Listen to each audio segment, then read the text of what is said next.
मेरा प्रैक्टिस और भी अलग अलग शो में जाने के लिए मैं ट्राई करूँगा। और तुम्हारे साथ कौन कौन आए? मेरे साथ मेरा मम्मी और क्या बोलते हैं ताऊ जी, ताऊ है।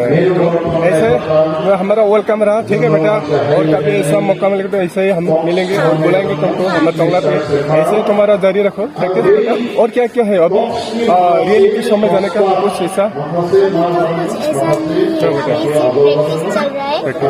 आप लोगों ने जो मुझे सपोर्ट किया बहुत सपोर्ट किया था और सर लोगों ने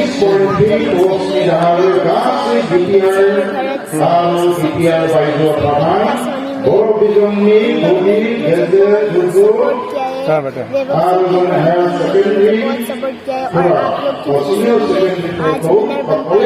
आप सभी लोगों ने और एमसी के सर लोगों ने मुझे सपोर्ट किया, इसकी वजह से आज मैं विनर बन पाया। थैंक यू बेटा, बहुत सब कुछ बता दिया और ऐसे आगे बढ़ते रहो। हमारा तरफ से बहुत बहुत ये प्रार्थना रहा भगवान तक ऐसा कम जैसा हमारा ये स्टार है हमारा मीडिया आसाम के लिए और सारा भारत के लिए, ठीक है बेटा। आप सभी लोग विश्राम ऑफिशियल चैनल को सब्सक्राइब कर लीजिएगा और ढेर सारा लाइक शेयर कर दीजिएगा।